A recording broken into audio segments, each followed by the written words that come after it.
Welcome to Live Daf, your online Daf Yomi Shir. Shalom, welcome back to today's Daf, which is Eruvin Daf Mem Aleph.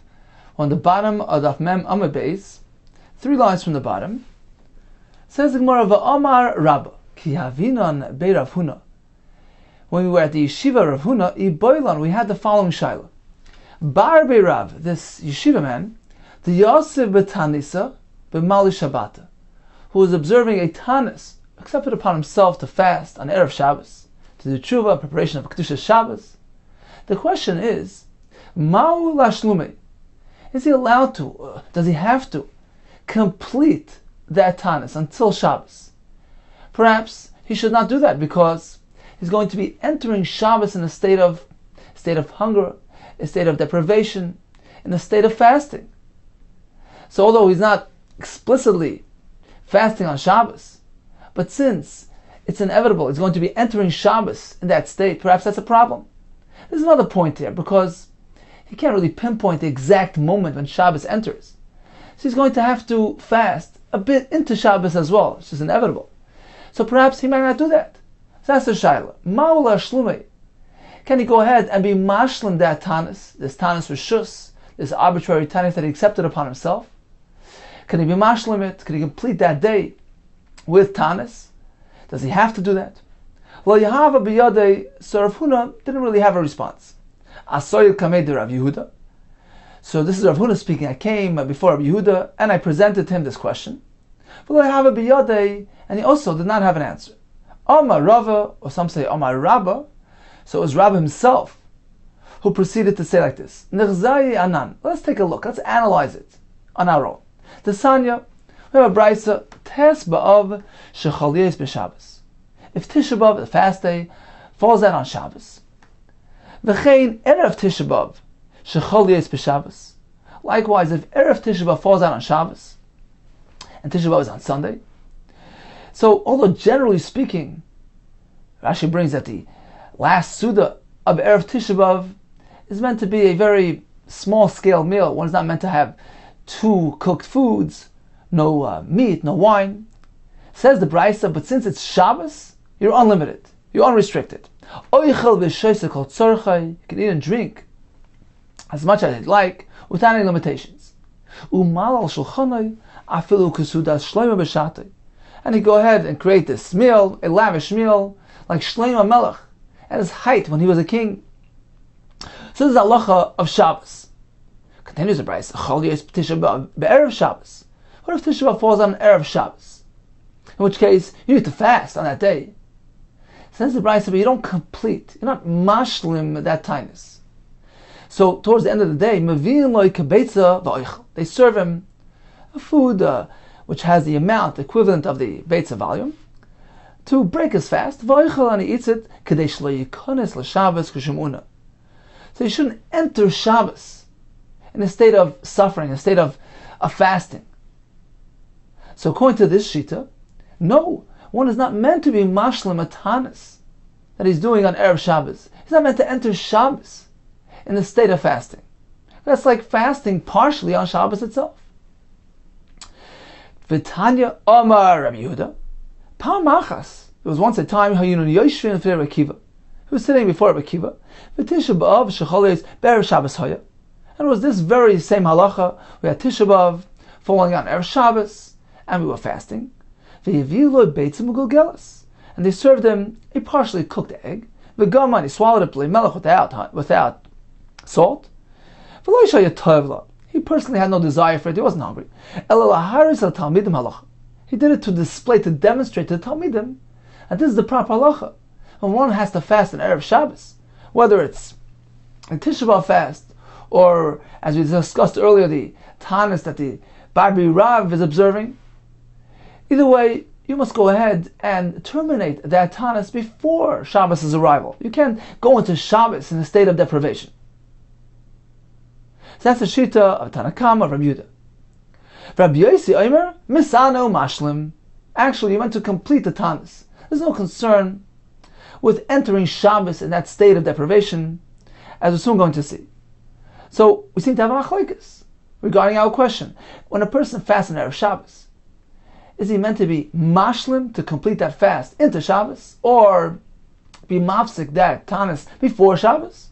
According to the Tanakama here, you meant to be mafsik that tanis before Shabbos. Rabbi Yossi holds misane umashlim. Amalei Rabbi Yossi turned to the Chachamim.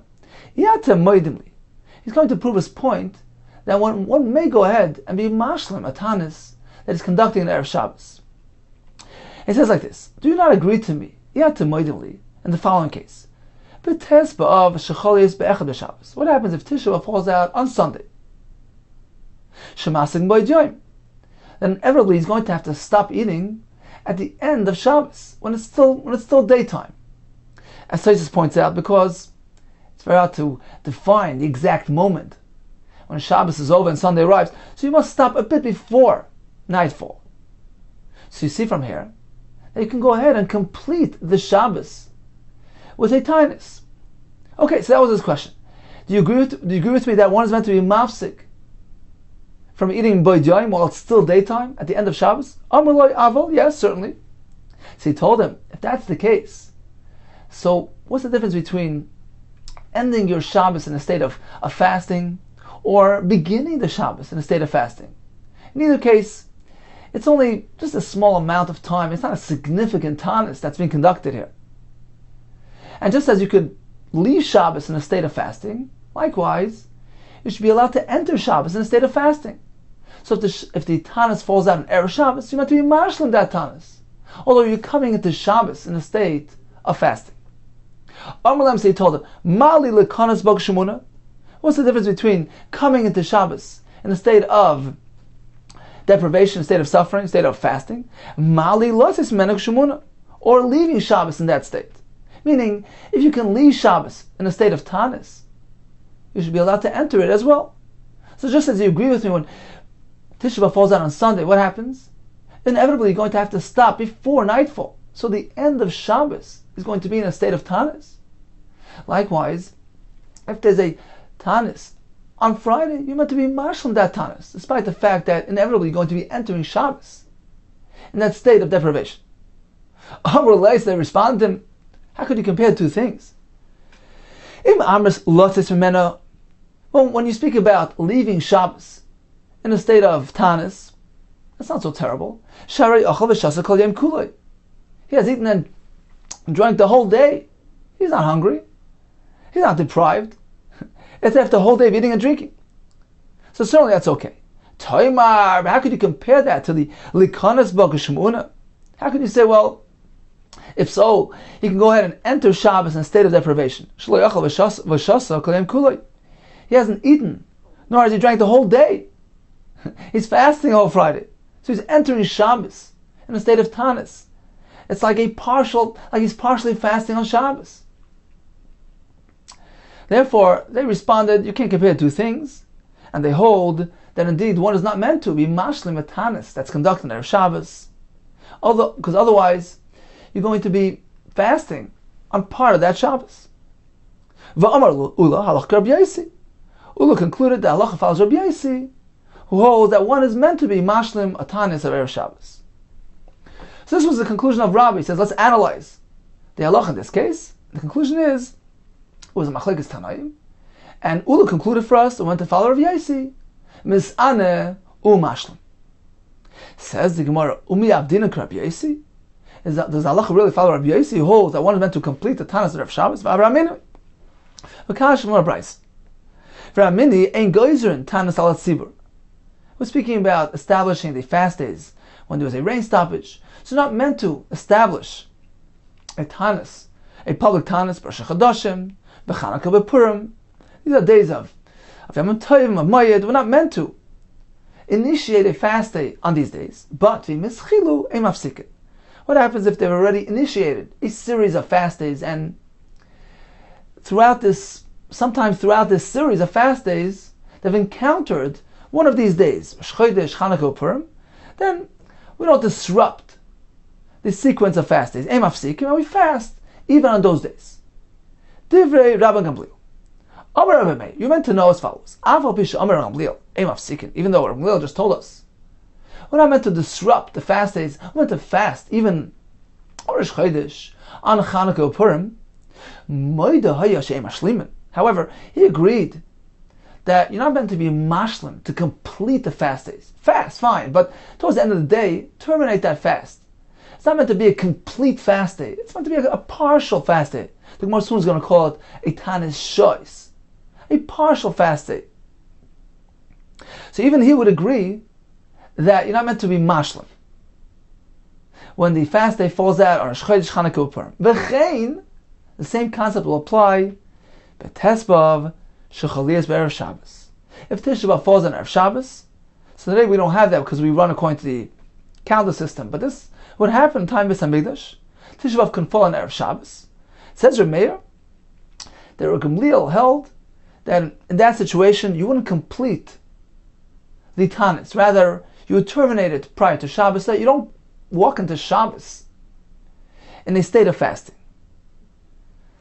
So this was the Shita of Reb Gamliel. V'tanya, la'achab tirasei, shel Rab Gamliel, after Reb Gamliel passed away, nichnas Rabbi Shua, la'afes dvarav. Rabbi Shua came in to annul his words. No, meaning, who meant to be mashlim, the tanis. He disagreed with Reb Gamliel, who held Eimashlim. So what happened? Amar Rabbi Yochanan ben Raglav. Rabbi Yochanan ben stood up and he said, Va'amar, Chaziana, it appears to me that the correct approach should be the Basa Reisha, after the head, Gufa Azal, the body is meant to follow. Meaning, just as we followed Rabbi Gamliel up until this point, we want to follow him further. We want to go after the Divrei Harishonim, Rashi says, the words of the previous ones, of the previous generation. Therefore, we're not meant to change things. We're meant to keep it in this way. We're not meant to be mashlim. Continues the Brisa, Kol Yamav Shel Gamliel, Kavano Lach Kemoisei. This is Rabbi Yochanan speaking. He's responding to Rabbi Shua. When Gamliel was around his entire lifetime, we followed his shita, kavana loch kemoisei. Achshav atam avakish levatel dvarav. Now you wish to be mevatel his words. Yeshua ein shoym lecha. We don't listen to you. Shekvar nikva loch Gamliel. Because Allah was already established, like Gamliel, that the tanis is not meant to be completed. And nobody challenged it. This became the accepted halacha that the tanis will not be completed. Says the Gemara, apparently, that Allah follows on Gamliel. So when we're speaking about, for instance, the tanis which took place on Erev Shabbos, we're not meant to be mashlim that tanis. We're concerned about coming into Shabbos, kishu mu'una, in a state of fasting. So how is this compatible with Ula, who told us that Allah follows Rabbi Yossi, who says misana umashlim? Says the Gemara, it depends on which generation. In that generation, Avad Gamliel, they followed his shita, and they were not mashlim. But the Rishon Rabbi Yossi, which was the subsequent generation, they switched things, and Avad Rabbi Yossi, they followed Rabbi Yossi, who holds that we're meant to be misana and mashlim the tanis. Says the Gemara, Avad Gamliel. So you mean to say in the time of Gamliel, in his generation, they followed his shita? V'atanya, we have a brayso which indicates otherwise. Amar B'lezer, Rebbe Tzaddik, Ani mibnei Sanav ben Binyamin. So Rebbe Tzaddik testified. He was in the time of Gamliel, and he testified as follows: I belong to the family of Sanav ben Binyamin, from the Shevet Binyamin, as Tosfos explains. Ben Binyamin is the Shevet of Binyamin. Now, as Rashi explains that during the days of Bayesheni, there was a shortage of firewood for the Mizbeach, so several families volunteered to donate on a regular basis firewood for the Ma'aracha for the Mizbeach. And they drew lots, and they determined which day is going to be designated for which family, and that day becomes their Yom Tov. They brought their firewood, they brought a carbon, it became their Yom Tov. They celebrated that day. So this family, son of Ben Binyamin, was one of those families. And their day of Hakravas Eitzim, of Yom Tov, was actually the 10th day of Av, right after Tisha B'Av. So Rebbe Tzaddik, who was a member of that family, said like this: Pamachas chol Tisha B'Av lies b'Shabbos. There was once a case where Tisha B'Av fell out on Shabbos, v'dechinu lachar Shabbos, and we postponed it till after Shabbos. V'saninu boy, and indeed we fasted on Sunday. But since Sunday, which is really the 10th day of which is our Yom Tov, that's why we didn't complete the fast day. V'lo ha'ishlamnu. We didn't complete it. We fasted partially, but we didn't complete it. We didn't conduct ourselves like an ordinary fast day. Why? Because it was our Yom Tov. Therefore, we mitigated somewhat the effect of the Tanis. We fasted, but not to completion. So this was the statement dictated by Rabbi Eliezer of Tzaddik. Stop. Okay, says the Gemara. Tama de Yom Tov. Apparently, it's only because that day was the Yom Tov. It was the 10th day of Av. So they didn't complete the day. Rather, they were not mashlim. So they fasted, but without being mashlim. But on your standard typical year, when Tisha B'Av fell out on a Tuesday, so although it was really their Erev Yom Tov, right? Their Yom Tov was on the following day, on the 10th day of Av. So Tisha B'Av fell out on their Erev Yom Tov. It appears from this brisa they had no concern, no qualms about completing their Tanis, their Tisha B'Av, although it was Erev Yom Tov. Coming into the Yom Tov in a state of fasting, there's no concern. Tama de Yom Tov. The only concern was only because that day was Yom Tov.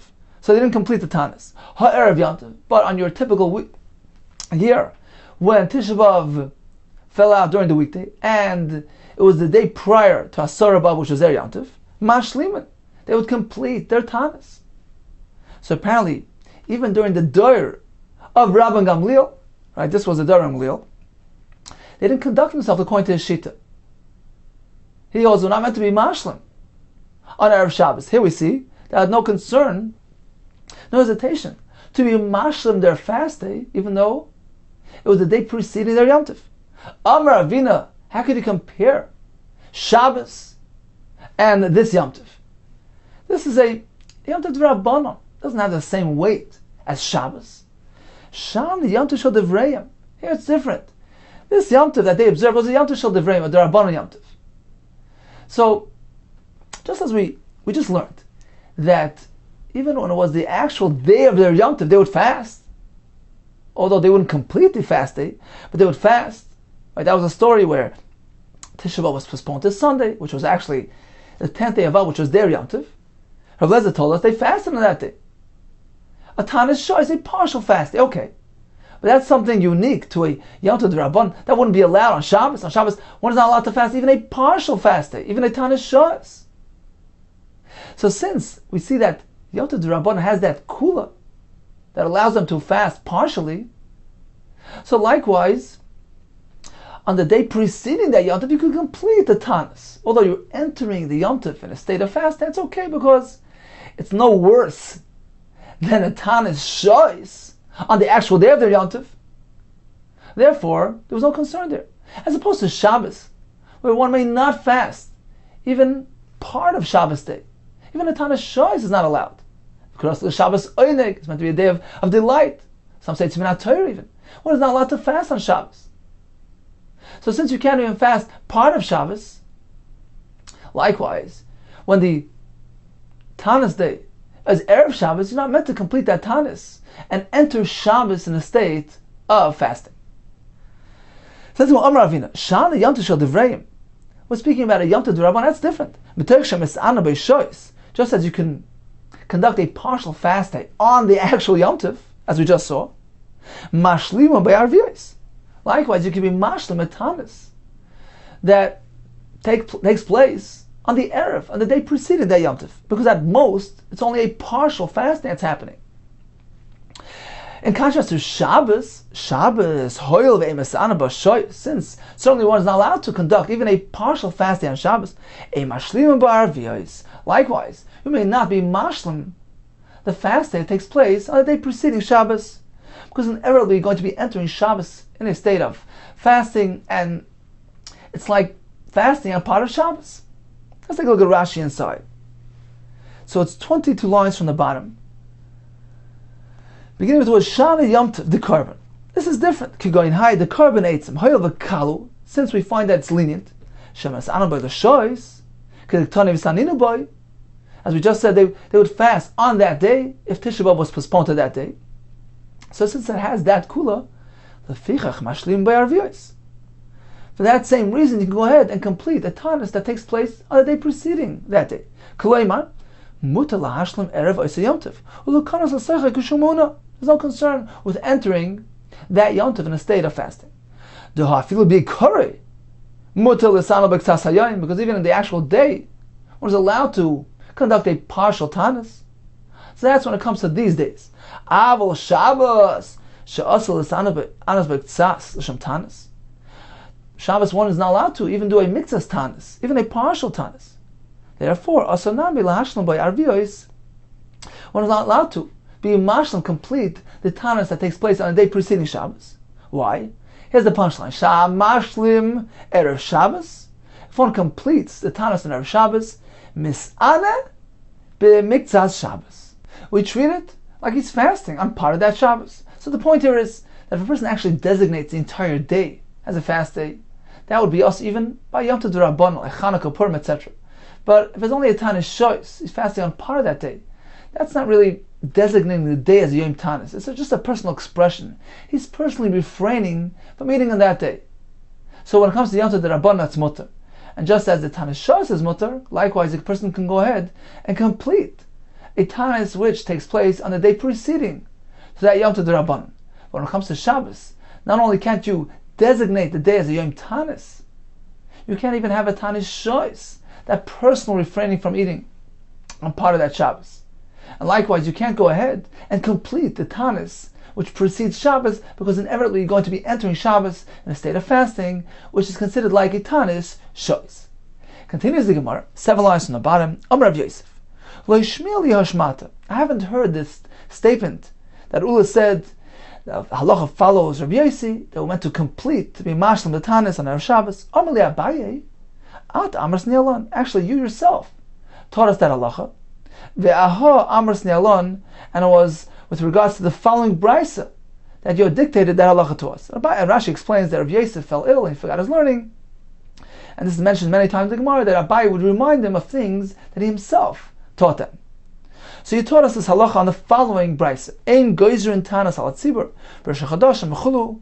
This is the brisa we mentioned earlier, that the chacham would not initiate, would not establish a tanis on the tzibur on the days of Rosh Chodesh, Chanukah, and Purim. But if they established a sequence of fast days, and somehow it encountered one of those days of Rosh Chodesh, Chanukah, Purim, so the brisa says, Ein mafsik, we're not meant to disrupt the sequence of events, we want to fast even on those days. And Rameya tells us in the name of Ramliel that we're not meant to be mashlim. Although we fast, we don't complete that fast day. And not only when it comes to Chanukah and Purim, also when it comes to Erev Shabbos. For instance, if Tisha B'Av falls out on Erev Shabbos, we fast, but we don't complete the fast day, we don't enter Shabbos in a state of fasting. So this was the halacha, the brayso we mentioned earlier. And we learned on that, meaning Abaye speaking to Rav Yosef, you yourself taught us this addition as follows.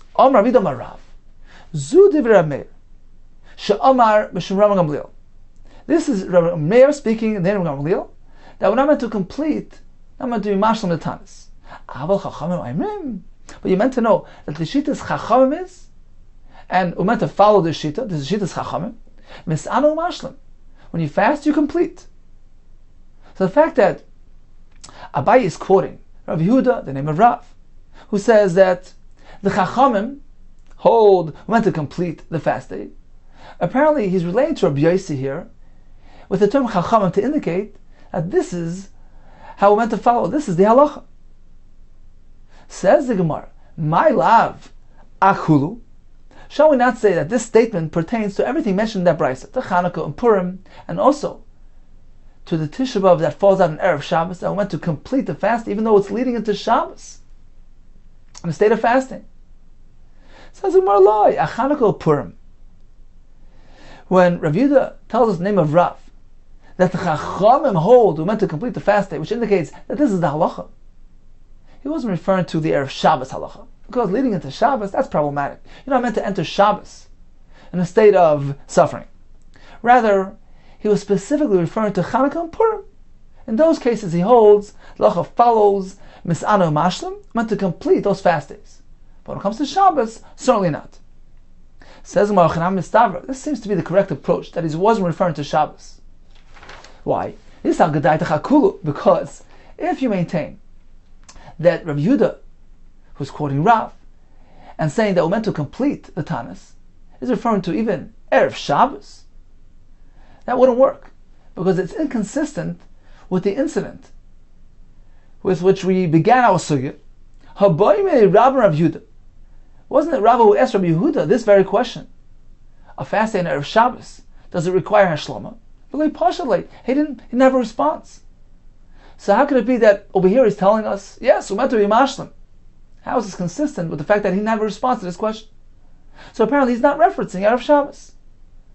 And it appears that when it comes to Erev Shabbos, we're not meant to follow Rav Yossi. We're not meant to complete that Tanis. Says the Gemara, the Tamech, according to your way of reasoning, how are you going to explain the following statement? Mazurta dictated the name of Rav Huna. Halacha misano mashlim. Halacha is that we're meant to complete a Tanis even Erev Shabbos. How is that consistent? Habai minei Rabim Rav Huna. Prior to asking Rav Yehuda, let's remember that Rav approached Rav Huna and asked him the same question. Is one meant to complete a Tanis in Erev Shabbos? And he didn't respond to him. So how could it be that here we have Rav Zutra quoting Rav Huna that were meant to complete the Tanis? Elo, you must say, these things took place in different times. The initial incident where Rav Huna did not have a response was prior to him hearing this halacha in the name of Rav, who was his Rebbe. And here, Rav Zutra is quoting Rav Huna. They were meant to be mashlim. That was after he heard it from Rav. If that's the case, we can reconcile Rav Yehuda in that same manner. When Rav Yehuda wasn't aware, he couldn't answer. Initially, that was prior to him hearing the halacha name of Rav. However, when Rav Yehuda over here tells us, name of Rav, that we're meant to complete the Tanis, perhaps he's speaking even about Erev Shabbos, and it was after he heard that from Rav. Concludes the Gemara, indeed, Darash Mazurta Mishmei Rav Huna, halacha mis'ana mashlimin, halacha is that one fast on Erev Shabbos, he's meant to complete the Tanis, even if it leads into Shabbos. So in summary, when it comes to a Tanis, if it's the Yom Tov D'Rabbanan, one is allowed to be Mas'ana Tanis Shois, part of that day. Likewise, he's meant to complete the Tanis that takes place on the day preceding the Yom Tov. When it comes to Shabbos, however, one is not meant to fast even on part of that Shabbos. When it comes to be Mashlim Tanis that takes place on Erev Shabbos, we have Machlekes. According to Rabbi Yossi, one is meant to be Mashlim. According to Rabbi Gamliel, one is not meant to be Mashlim, and the Gemara concludes like Rabbi Yossi. Hadran Alach Makol Mar. Continues the Mishnah. Misha Yitziu Nachrim Oyrachra. One who was taken out of his tchum. We know a person has a boundary of 2,000 amma. He's allowed to walk. So we calculate the 2,000 amma out of the city in all directions. He's not meant to leave that boundary. What if he was taken out through Nachrim, through Goyim Oyrachra? An evil spirit entered his body and threw him off kilter, and he was unaware what's going on, and he finds himself out of the tchum. What happens now? He is limited to his 4 amma space, which is his personal domain. The Gemara will discuss whether it's a 4 ammas in either direction. The Gemara tells us the makar from the pasuk, shvuis tachtav, a person is meant to stay in his place, in his personal space. So this is the share of dal ammas. So either you have your tchum, your 2,000 amma, but if you're out of your tchum for some reason, then you're limited to 4 ammas. Hechziru, what happens if they took him both directions? They took him out of the tchum and they brought him back. It's as though he never left the tchum. He reverts back to his original state. But that's strictly in a case where he was taken 2 ways, inadvertently, by Goyim or Achra. But if he deliberately goes out of the tchum, or if he finds himself out of the tchum and he deliberately comes back in, he doesn't have this halacha of Kilu Lo Yatsa, as will be discussed now, Gemara. Continues the Mishnah. Let's say they took him and they transported him into a different city, which is Mukav Mechitzis. Or Nasnu B'dira B'sar, they place him in these animal pens, which are enclosed. So it's a Makam which is enclosed with Mechitzis. The question here is, does he have that limitation of 4 ammas, or perhaps we regard the entire enclosure as one solitary residential area, and he's allowed to walk throughout that area? He can walk throughout the entire area. Now, generally speaking, when a person finds himself in a house or in a city, the tchum is measured from outside the city, because the entire city, entire place of residence, of Makom Shvisa, is regarded like his personal space. It's not calculated, it's not deducted from the 2,000 Amma.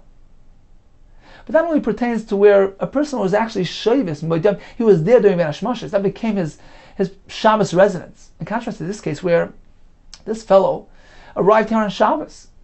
He wasn't here during Ben Hashmashis. This wasn't his Shabbos residence. Do we say, even so, this is considered to be one entity? It's one enclosed entity, it's one place of residence, and therefore, although he really only has 4 amis, but we can consider this whole enclosure like his personal space. It has a din, it's equated like 4 amis. That's the shita of Rav Gamliel, Rav Lezer ben Azariah. We look at the place, at the makom, even though it's not his personal space, but this is a single unit, one makom, and he can walk throughout the entire area. However, Rabbi Yeshua, Rabbi Akiva, Einram, no, ainly eladal amos. In this case, where he wasn't there during the onset of Shabbos, this wasn't his personal makom shvisa. Since he arrived there on Shabbos, we can't say, well, it's considered to be one unit as far as he's concerned. He only has 4 amos, his personal space. Let's see Rashi before we continue in the Mishnah. So Rashi here is right at the beginning of the Perek, which is 4 lines from the top. Misha Yitziu Nachron. Chutz l'tchum. So they transported him out of the tchum. Oy ruach ra. Shnichnas by shade. Some evil spirit, some demon entered his body. V'nitfa daita. It caused him to become deranged. He lost track of what's going on. Yotza chutz l'tchum. V'achach nishtafa. Afterwards, he gained his bearings and he realizes V'areyu chutz l'tchum. So he only has 4 amas. What if they brought him back in? Whether it was the goyim or the ruach ra, in any case, it wasn't deliberate. It was something out of his control, and he finds himself back in the tchum. It's as though he never left. The city is considered to be like one personal space, and certainly you can have, in addition to the city, 2,000 am in all directions, as though he never left the city. So that's if he goes back to the original tchum. What if they bring him to a place which is a mukaf machitzis? Alichuli racheres v'arei mukafas machitzis. Oy shenasnu b'dir b'sar. Shei mukafin v'kefen gadol. These are enclosed areas, large enclosed areas. So machlekes, according to the first approach, malchas kula, he can walk throughout the entire area. Why? The hoyel mukafas machitzis, since it's surrounded with machitzis, it becomes one unit. Harei gdal amos. It's equated to the din of dal amos. And when we speak about dal amos, it's not specifically 4 amas. It means to say his personal domain, his personal usage area, his personal space. A place which is surrounded with mechitzos. We don't care whether it's 2 amas, 10 amas, 100 amas. It's one unit. It's one place of residence. So although this person is really limited to 4 amas, we consider this entire enclosure as though it's only 4 amas, and he can walk freely throughout this entire area. Whereas according to the other shittas, no, he's limited strictly to 4 amas. Continues the Mishnah with a story that illustrates the former halacha. Maseches shebo mipal nad rasim. These aforementioned chachamim were arriving by ship from this town that's mentioned here. V'fligas finasam bayam. And they travel in the depths of the sea. And it turns out that they actually left their tchum because they were in the ship that was traveling on Shabbos. So they left the 2,000 amma boundary which they had acquired during the onset of Shabbos. They were already way out of that boundary. So they have a din of a yotzei chutz l'tchum who is limited to 4 amas. So what happened? Rav Gamliel, Rav Lezer ben Azariah, this is the first set of Tanoim that we mentioned earlier, who allow one to walk throughout the entire enclosure. Hochas kul, indeed they walk throughout the entire ship, which is a makam of machitzis. Although they're really limited to 4 amas, the ship is like 4 amas. Whereas the second set of Tanoim, Rabbi Yeshua, Rabbi Akiva, lo yizazam dal damas, they didn't budge from their 4 amas. They remained within 4. Shiras al-achmar al-asfam, because they wanted to be machar on themselves. They want to explain why it's only a chumrah. Why isn't this considered the al-pidin? And according to their shita. Because in this case it's different, because they were actually within these mechitzis during ben hashmashes. So halachically speaking, they're allowed to walk throughout the entire sfina, but they want to be machmar. But as Hashem, as the Gemara will explain for us. Continues the Gemara, Pamachas, it was once a time that these Chacham were on a ship, and they arrived at port after nightfall. Once Shabbos had already arrived. They only came to the port after darkness. So they turned to Gamliel with a question. What is the halacha? Can we disembark? Meaning, perhaps we have a din of Yotze Chutz Tchum, because maybe when Shabbos arrived, our ship was more than 2,000 amma from the port, in which case we traveled more than 2,000 amma after Shabbos' arrival. We have a din of Yotze Chutz Tchum, we're limited, we can't disembark. Amalam Mutar Ma'atam, yes, certainly you can come off the boat. Why? Shekvarisi Mistakel. Because as we were arriving at port, I have this apparatus where I can measure our distance, and I was peering through this thing, and I determined that we were within the tchum, within the boundary of the port, within 2,000 amma, prior to nightfall, in which case we have a din like all other residents of the city. We did not travel more than tchum, and therefore we can get off the ship, and we have the same status as everybody else in this town. So in summary, we learned that a person has a tchum of 2,000 amma. If somehow he finds himself out of the tchum, he's limited to 4 ammas, which becomes like his new tchum. If he was transported both ways inadvertently, so he gets back his original status. What if he's placed in a makom which is mukam machitzes? We have a machlekes. Tana Rabbanon, Gimel Dvarim, Ma'avir Nesa Adam Al Datoi V'Adas Koine. There are 3 things, 3 situations which have the ability to throw a person completely off kilter, off balance, to cause him to violate his own mind, his own das, his own will, and the will of Hashem to do wrong things. Eluain, what are these 3 things? The impact, the influence of Goyim, V'Rachra, or an evil spirit, as we mentioned in the Mishnah, the K'tukei Aniyus, and the exactness, the deprivation of poverty, restrictions of poverty, which can cause a person to lose his bearings. What's the point of discussing this? A person who encounters these situations, he should daven to Hashem for Rachmanis to protect him from the ramification of this situation. I'll tell you, ask a kasha. We have a Gemara in Moed Katan which indicates that sometimes the Yetzer Hara of a person also has tremendous power to throw him totally off balance and completely overwhelm him. So why is this not listed in the Gemara here? So I'll tell you the difference here, because when it comes to Yetzer Hara, although sometimes a person finds himself in a situation where he's completely overwhelmed, perhaps he doesn't even have a bechira any longer, he doesn't have the ability to fight, but, says Taisus, must keep in mind that a person has the ability, a person always has the ability to avoid that situation. He knows, look, this place, this time, this situation is a pitfall for me. Once I get in there, I can't get out. He must ensure that he doesn't arrive at that circumstance. So that's within his ability. And therefore, says Taisus, there's a difference between that which is within a person's control as opposed to these, which have an overwhelming control of the person, the Maris Adam, completely. Continues the Gemara. Gimel ein roim pnei Gehenim. There are 3 situations, 3 experiences which are difficult. And when a person experiences them, it substitutes for Gehenim. He no longer has to experience Gehenim due to the difficulties that he experienced. Eluhain, what are these 3 things? The K'tukei Aniyus, as we mentioned earlier, V'cholim Ya'ayin, illness of one's intestines, V'arashus, being pursued by creditors. V'yesh Ayrim, another one on the list. Af mish leish leish l'ra. Likewise, a person who has a bad wife, someone who's below standard when it comes to ruchnius, or really terrible midas. So that situation substitutes, makes up for Gehenim. V'idach, now the other shita who didn't list the Isha Ra on his list, why not? Isha Ra mitzvah l'garsha. If he has that situation, it's a mitzvah to divorce her. So why is he keeping her? So since it's avoidable, so he doesn't have that same status as the other situations. Although he's suffering, he doesn't have a situation of substituting for Gehenim. V'idach, the other shita who listed the Isha Ra on the list, he said this too could be unavoidable. Zimrin d'ksuvas meruva. Sometimes the ksuv obligation, the monetary obligation to the Isha is too great and overwhelming, and doesn't have the ability to divorce her. Inami, alternatively, is leibanim mina. He has children from her. They have children and doesn't allow for this option. Therefore, it's unavoidable. Why discuss these things? In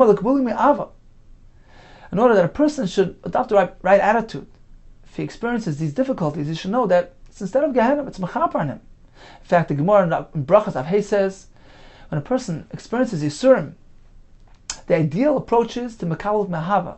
Like a carbon, the Gemara says, a person is meant to bring a carbon l'ratzon, willingly. So Yisurim, which are meant to be like a carbon, is meant to be accepted by Ahava, willingly, with ratzon, with love, with understanding, acceptance, and know that it's for your sake, for your goodness, and for your benefit, to be Mechaper. That's the point of mentioning it. One should know that it's going to replace Gehenna, accept it with love. Concludes the Gemara. There are three situations where a person can die even when he's not speaking, without any prior warning. Through illness of the intestinal system, a woman who gave birth due to a weakness, through this sickness, Rashi says, where it doesn't appear like a person is about to pass away, but that can happen. What's the point of discussing this? So a person should be prepared. If a person experiences these situations, a person should prepare the zavdasa, the tachrichim, the shrouds. As Ben Yonada explains, the point here is that a person should be aware of this possibility and do tshuva, be prepared for all eventualities. Continues the Gemara, getting back to the case of a person who left a tchum, if a person leaves the tchum boundary willingly, then he's limited to 4 amos. Pshita, of course. What's the point of mentioning it? It's pretty apparent from the Mishnah. Why? Hashta, because now, Mishnah tells us that even a person who was transported out of the tchum by goyim, he is limited to 4 amos. And no more. Why do you need to speak about a case where a person leaves willingly? Of course. Certainly, he loses his privileges. He must remain within his 4 amos. So what's the point of Nachman Amar Shmuel? Ella, rather, this is what he meant to say. Ema, chazal adas, ein lo ila dal damas. Let's say as follows. Ema, what Rav Nachman is teaching us is that, let's say Goyim transported a person out of the tchum. So he finds himself out of the tchum, and then willingly he returns to the tchum, chazal adas. So Rav Nachman is teaching us, although he was taken out of the tchum shloi l'adas inadvertently, but since you've come back willingly, and that was unlawful, we're not allowed to leave the confines of your 4 amos. It's as though you're leaving your tchum again, and you must remain within your 4 amos that you find yourself in. So that's the chiddush here. Says more, if that's the chiddush, that's also pretty obvious from the Mishnah. Hanami Tanina, that also was learned in the Mishnah. The Mishnah says that if the goyim take him out, then he has 4 amos. If they bring him back into the tchum, then he reverts back to the original tchum. Hechziru nachrim mekil lo yatz. As though he never left. That implies that dafka in this case, hechziru hu dikil lo yatz. Only in this case, where they themselves brought him back, they took him out and they brought him back, and he gets back his original tchum. But if they took him out and he came back on his own, certainly in this case he's limited to 4 amos. So this too is learned from the Mishnah. So what's the point of Nachman? Says Ma'ela Ema, let's say as follows. This was his chiddush. Yotzel adas, yechziru nachram. Let's say he left willingly, and then the goyim brought him back. The chiddush here is ein lo ila dal damas. Although he was brought back, he was returned to the tchum by the goyim. Perhaps that determines things. That's the most important criterion. How did he get back? He came back through the goyim. Fine. Perhaps you can get back your original tchum. Rav Nachman comes and tells us, no. Even in this case that the goyim returned him, he only has the al damas. Why? Because remember, how did he get out? Initially he went out ladas. He doesn't have that privilege. Says the Gemara, if that's the chiddush, that's also pashut. Hanami tanina, that also was taught in our Mishnah. The Mishnah specifically tells us, if they took him out and returned him back to the original tchum, it's as though he never left. Only when both ingredients were present here, They took him out and brought him back. Avol yotzal das. But if he went out on his own and the Goyim brought him back, lie. In that case, he would not return back to his original tchum. We wouldn't say ki lo yotz in that case.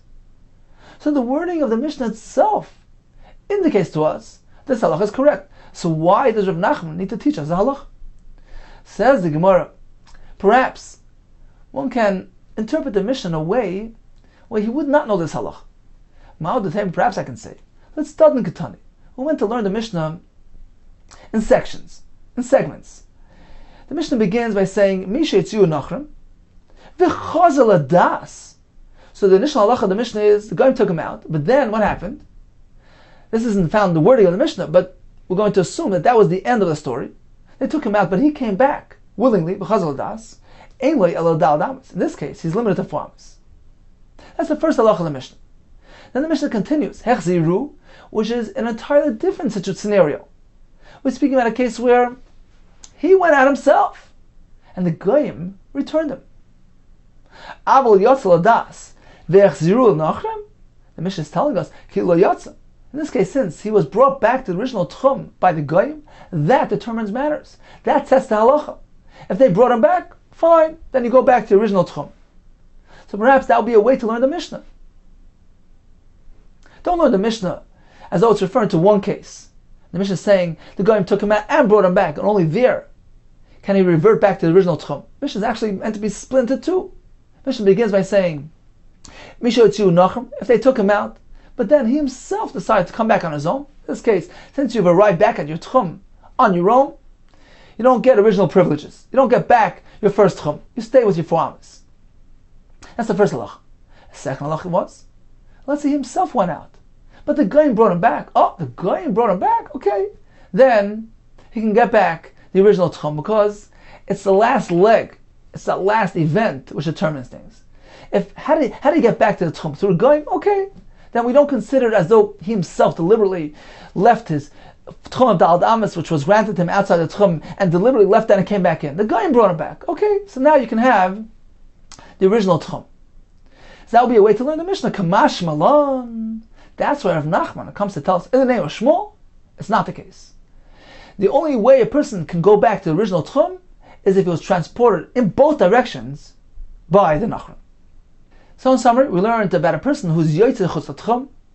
So if he went out deliberately or came back from outside the tchum deliberately, in either case he's limited to 4 amos.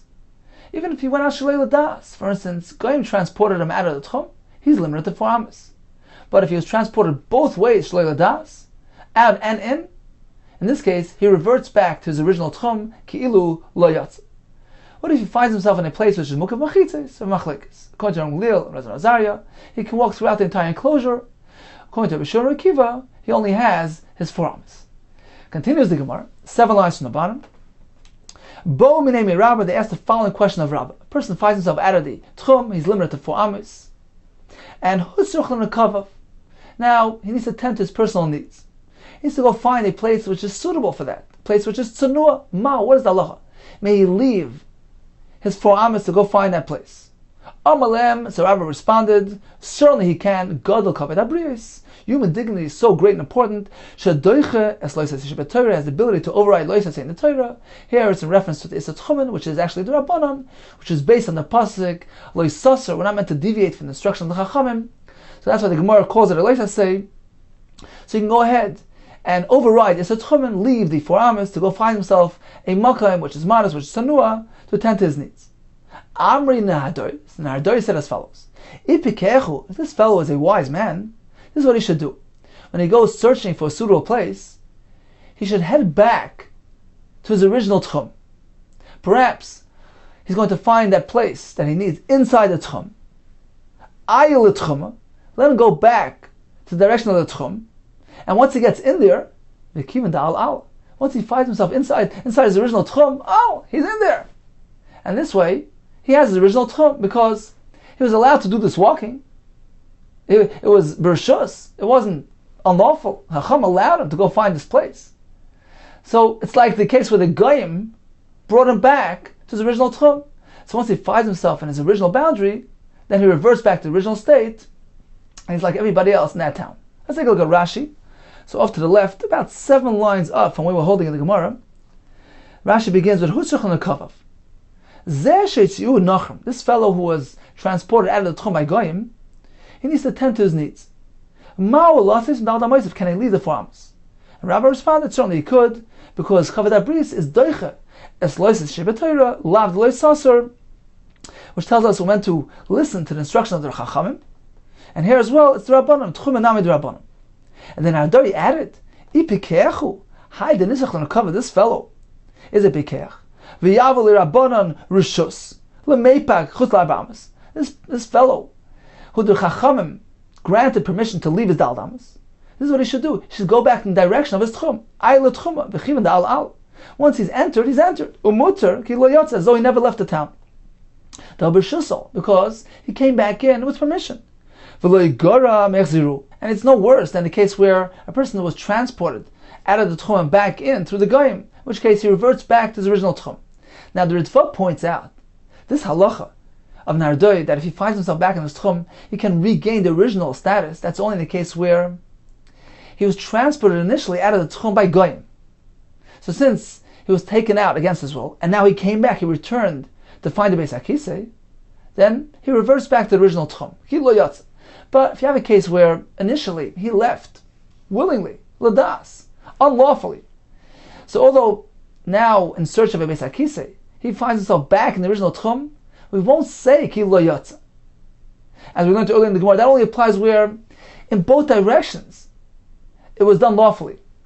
And indeed the Lashon Rashi also indicates as such, because if we go back to the beginning of the sequence of Rashi that we just learned, Rashi says, Zeh sheitzu Nachem. So specifically, when Nachem took him out. Now, certainly the halacha that a person can go search for a Makam Beis HaKisei applies to any case. Even if a person willingly left the Tchum, and he's limited to 4 amos, he can go find a place of Beis HaKisei. So that halacha pertains to any case. So why does Rashi mention that we're speaking about a case where Goyim took him out? So the Farshim explained, because he's coming to address this point. Now, Ardoi say, he ends up coming back to the Tchum, he reverts back to the old Tchum. But that only pertains to a case where in both directions it was okay. For instance, when he was taken out initially by Goyim. So since he was taken out by Goyim, and he came back just to find the Beis HaKisei. Therefore, if he's back in the Tchum, it's Ki Lo Yotza, and he has the original Tchum. Okay, time for a brief review of today's daf. We began discussing Halach of Tanis. So if it's a Yom Tov D'Rabbanan, one is allowed to make a Tanis Shois on that day, and certainly one can go ahead and complete the fast day on the day preceding the Yom Tov. When it comes to Shabbos, a Tanis Shois is asur. Regarding being Mashlim, we have a Machlekes. The Gemara listed 3 cases of possible sudden death, Chas v'Shalom, and a person is meant to prepare himself accordingly. We discussed 3 difficult situations which replace Gehenna, and 3 situations where a person is meant to daven to Hashem for Rachmanas to protect him from those bad influences. We discussed the halacha of Yatzah Chutz HaTchum, and the conclusion was that if either he went out of the Tchum, or if he finds himself out of the Tchum and he came back, Lidas, if he does it willingly, he only has 4 amos. If he went out, even Shlei Lidas, he has 4 amos. If he went out and came back, Shlei Lidas, for instance, he was transported 2 ways by the Goyim, and he finds himself back in the original Tchum, we say Ki Lo Yotza, and he gets back the original status. If he finds himself in a place which is Mukam Mechitzes, for Machlekes, whether he's allowed to walk throughout the entire area, or he's limited and restricted to 4 amos. We discussed that a person may go ahead and find a place for the Beis HaKisei, and if he should find himself back in his original Tchum, Kivan Da'al, and he gets back the original status.